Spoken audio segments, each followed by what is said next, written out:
Another morning sa ating lahat, another blessed morning, going noon, afternoon, and bago nga pala matapos ang araw na ito, let me just share to you a philosophy for a healthy well-being, for your healthy well-being. Bago ko nga pala makalimutan, please do like this video if natuto ka. And yung sa mga nanonood dun kay Chinky Tan, this video don't mean na para bang tapatan or higitan yung si Chinky Tan. No, hindi natin siya kaya. Si Ipon Master Chinky Tan, iba siya. Medyo marami siyang marami siyang nalalaman sa pag-iipon. And as I said nga, si Chinky Tan, iba siya, experienced siya. Parang, ano na siya nasa senpai natin si Chinky Tan. So, yun. Master na siya. Iba yung level niya, yung nasa mastery na siya. No, tayo is medyo pa lang, bago pa lang and na-challenge, pero siya is challenge na and kaya na. So, yun. Ano nga bang ibig ko sabihin? Philosophy for a healthy well-being, your healthy well-being. So, sa mga nagtatrabaho dyan, sa mga kumikita, tulad nga ng turo ni Master Chinky Tan, ni Ipon Master, ipon. Bawasan yung gastos. Gumastos lang kapag kailangan. Pero kung hindi naman kailangan is wag na lang pagkagastosan. Yun. So, kasi philosophy behind is habang gumagastos ka. If you are in a nasa low earning ka, mababa yung mababa kita mo and exempted ka nga sa income tax. Exempted ka sa walang kaltas yung sweldo mo, walang kinakaltas yung BIR. Pero kapag gumagastos ka, kung nakakaltasan ka ng VAT, nakakaltasan ka sa mga ginagastos mo, wala rin yun. Nasa low and middle income earners middle income earners, medyo siguro kung nasa 1 to 3% yung ITR mo, mababa lang naman yan, kaya yan. And mahilig ka sa mga gadgets, laptops, mga kung anong latest ng technology is habol na habol mo. Alam nyo ba, marami na sa mga young professionals ang nagkamali. Marami sa mga young professionals ang nagkamali ang nagpakamatay dahil slave sila. Naging career slave sila, kailangan nilang kumita and yung kita pang gastos. Yun, so sa mga nagtatrabaho nga dyan, sa mga may trabaho, sa mga kumikita, maliit, medyo maliit and maliit and medyo may kababaan is ipon tayo, no? Kung magagawa natin, hatiin yung kinikita natin, hatiin natin sa tatlong klase. Yung tulad nga na sabi ko, sa nauna kong video is commensuration, anticipation, and emancipation. Commensuration, yan yung pang araw-araw na pinagkakagastusan mo, like pamasahe papuntang trabaho, pambili ng pagkain. Syempre, 3 times a day ka kakain, hindi ka naman robot, no? Unless lang, no, pero wag ganun, no? Baka kung anong mangyari sa kung anong maisip mo, ganun. Wag naman. So, yun, kakain ka, yan, panggastos yan, commensuration, anticipation, anticipate, emergency. Anticipate, emergency may happen anytime, unexpected, unprecedented, yun. And yung sa emancipation, syempre, marami naman siguro sa atin, may business, may mga business plans, may goals na mag-business, ayun. So, emancipation, yun. Speaking of business, sa mga nagtatrabaho dyan, matagal na sa trabaho, meron ng ipon, ang business is sugal. Sugal ang business. So, first things first, no, na gagastos ka, ganon, yung sa, kung may mag-physical store ka, or online, ganon, yung sa mga business. Well, anyway, bago ko nga pala i-share sa inyo yan, is, Christians, fellow Catholics, Christian born again, friends in Christ Jesus. May share nga pala ako, no, na medyo Bible-based din ang financial, ang finances. No? Alam nyo ba, from the Old Testament, Book of Deuteronomy 13, chapter 13, verse 6. Ang sabi ni Yahweh, Ama, Heavenly Father says, you will reach for more and borrow from none. Yung you will reach for more and borrow from none is yun, ano lang yan, sa mga you will reach for more and borrow from none. So, ibig sabihin yan is you will reach to many nations and borrow from none. Yung many nations na yun is representing yung goals mo and hindi ka mababaon sa utang. Ito, ang ibig sabihin niya lang yan is sa mga nagtatrabaho dyan na wala pang credit card, wala pang credit card, debit card, marami na nag-alok pero hindi pa hindi pa sumubok, no? Sa mga may credit cards and debit cards na rin dyan. Alam nyo ba kung saan galing yung perang ginagamit dyan sa credit cards and debit cards nyo pag nagsaswipe kayo? Yun, so, kung alam nyo kung saan galing yung perang nakalaan para dyan sa mga credit card and debit card holders, siguro naman hindi na kayo yung para bang asa na lang sa sa nakasandal na lang sa trabaho, sa profession, and asa na lang sa pag kinapos, swipe.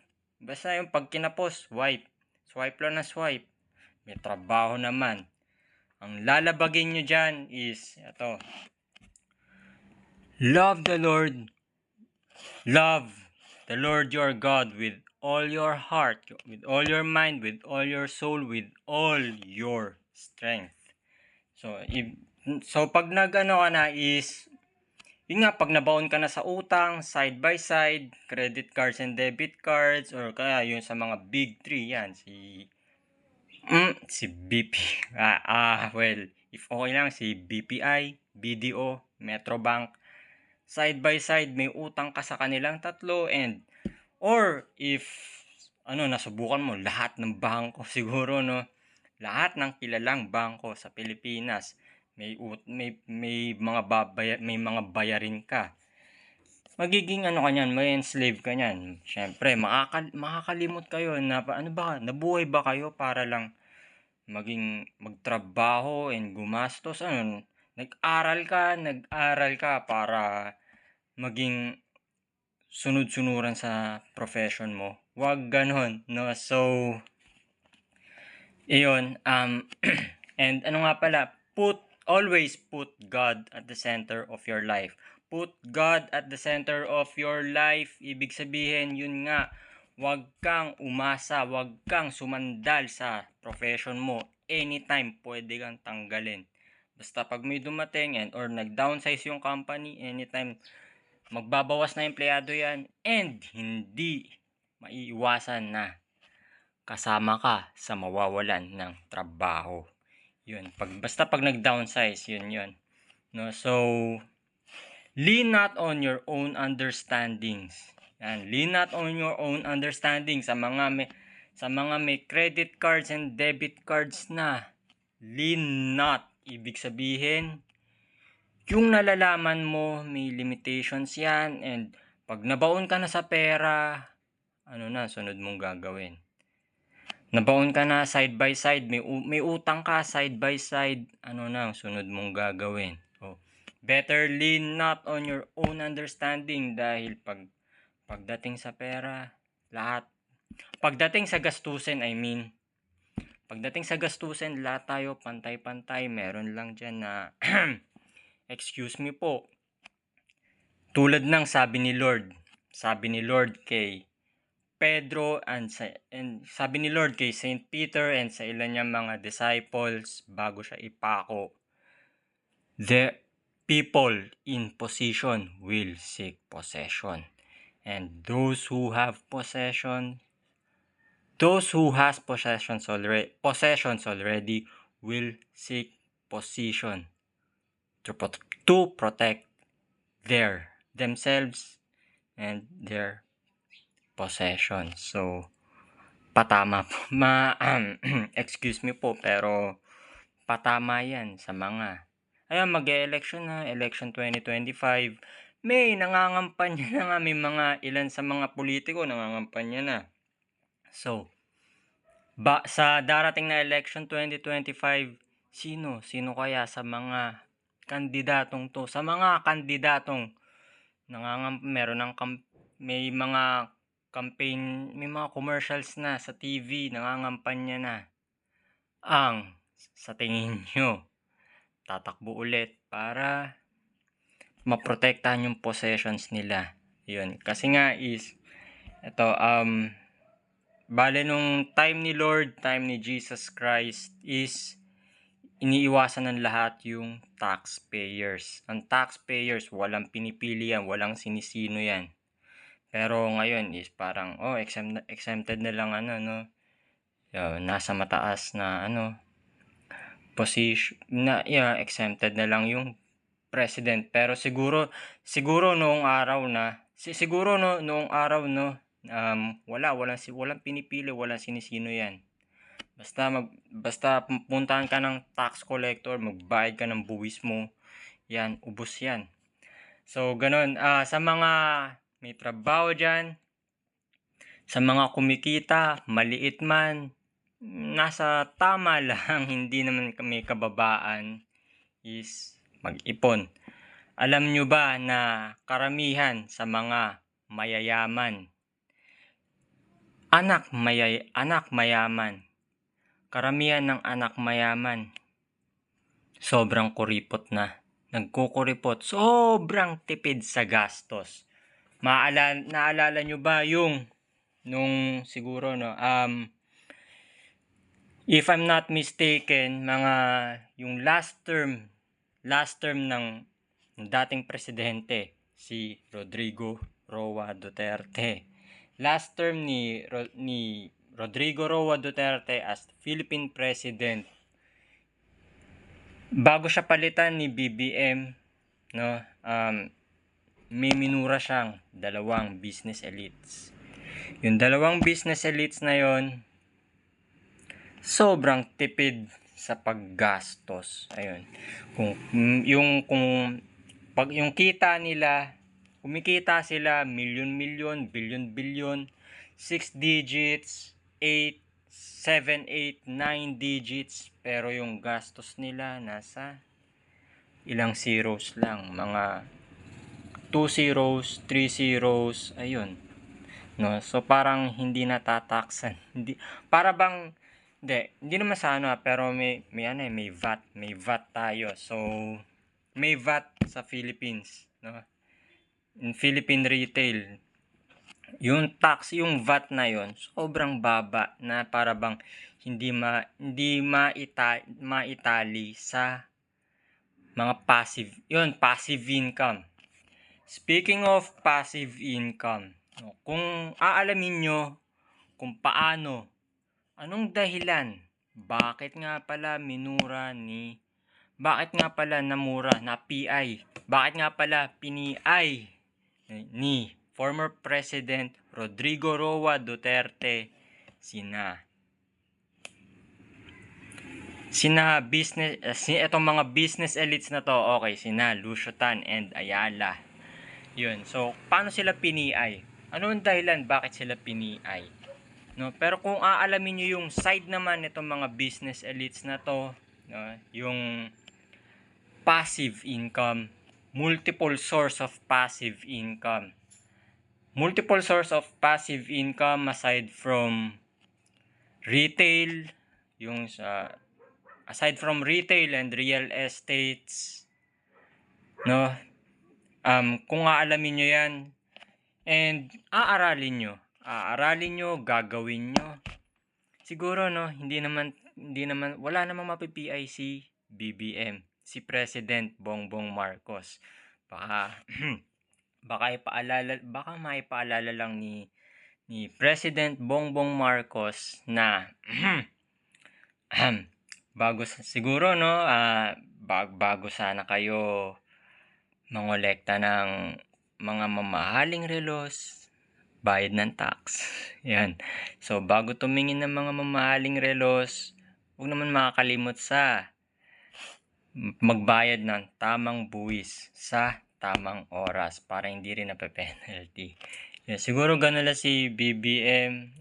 Sobrang luwag ni Mr. President Bongbong Marcos. Kung ikaw is nangangarap ka rin na makaahon sa hirap, why don't you try na eto nga, trabaho, so steady income ka muna. And alam nyo ba yung sa passive income is may isang electronic wallet, e-wallet, nakipag-partner sa ilang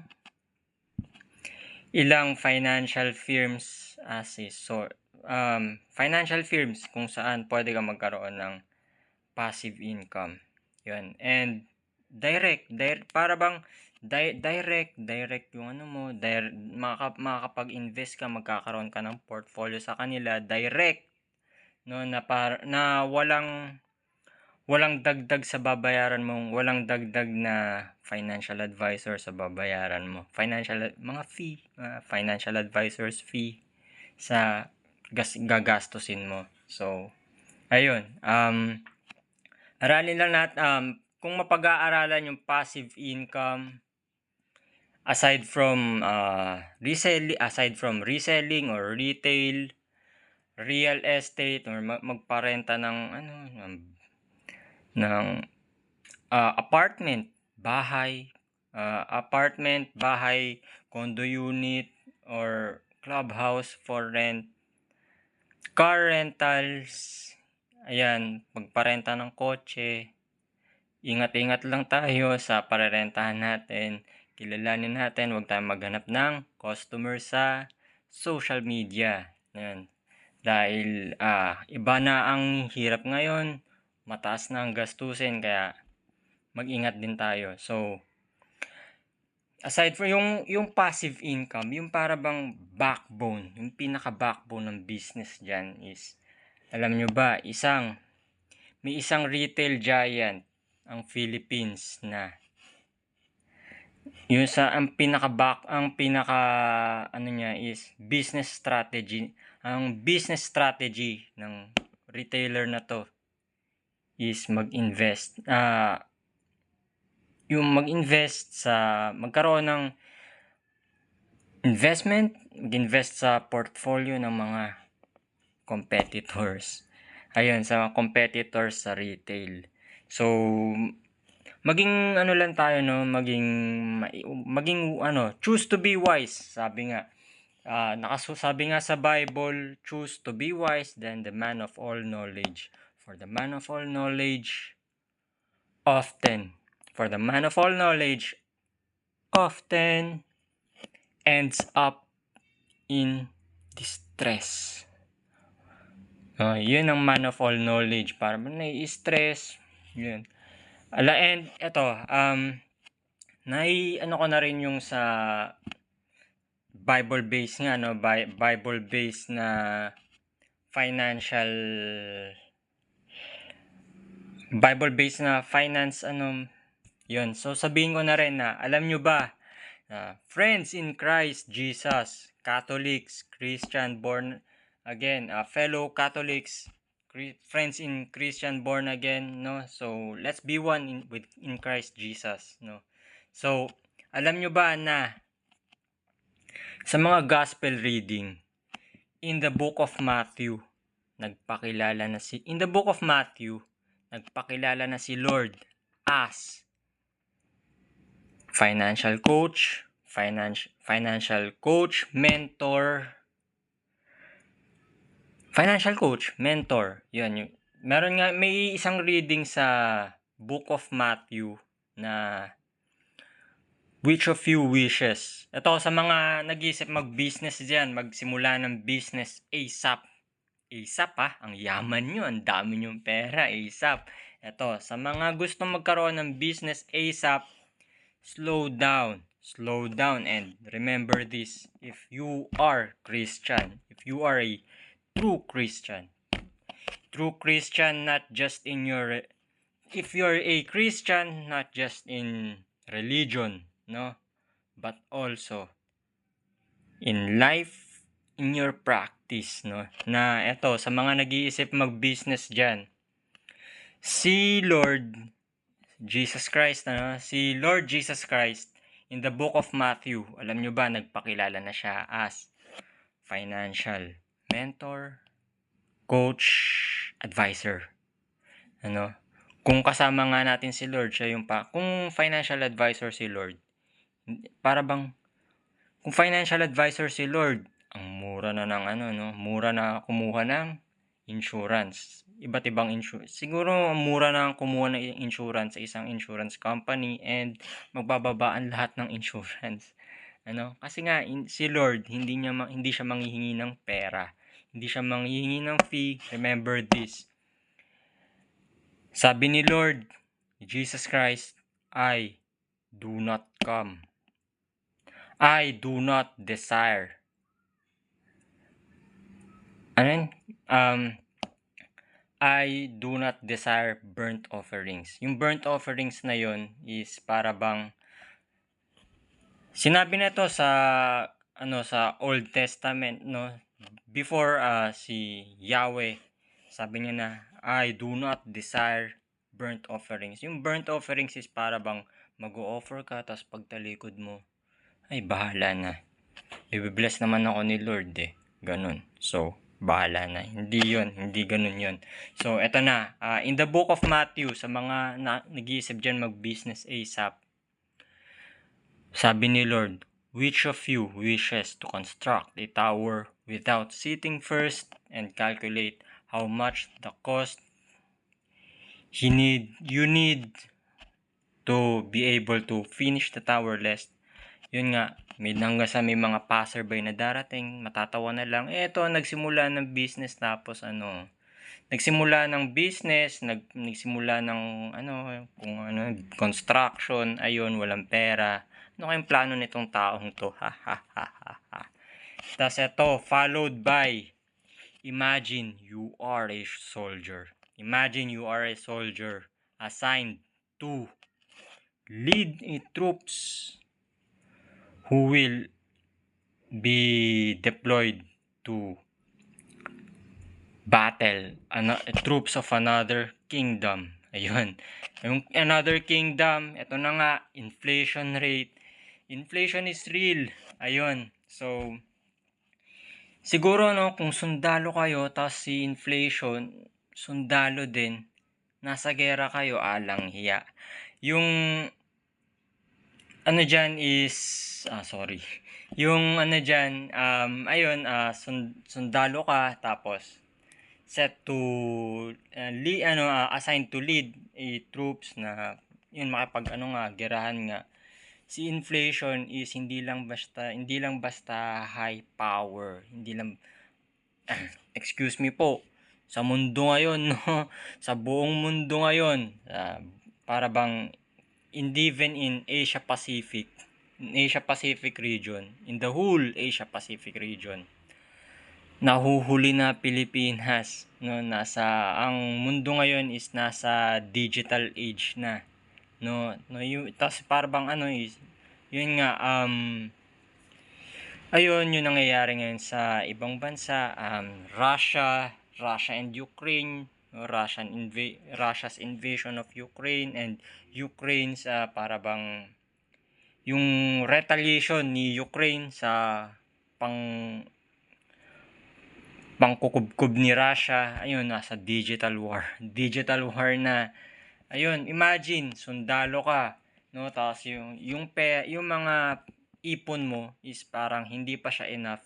Tapos ang kalaban mo may hindi lang basta hindi lang basta missile yan, baka may na yan, may para bang yung ultramagnetic na ganun, yung para bang napapanood sa commercials, yung mga napapanood sa cartoons.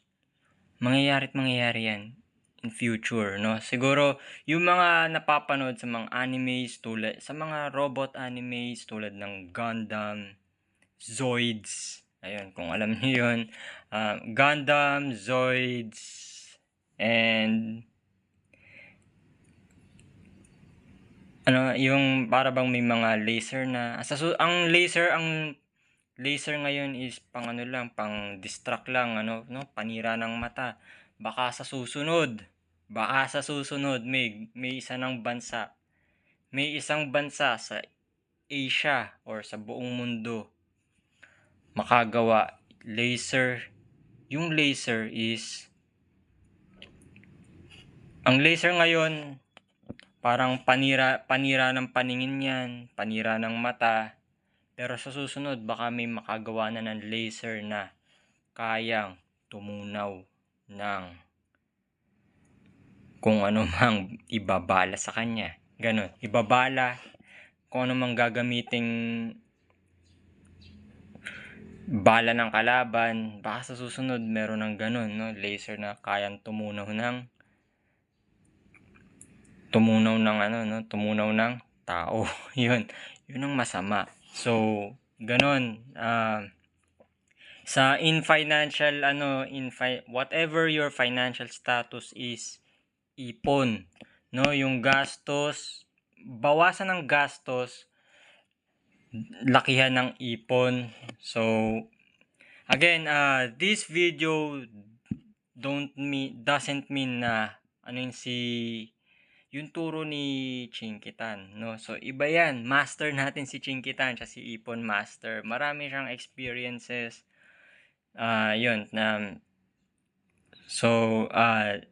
Choose to be wise for your healthy well-being, and yun nga, God bless.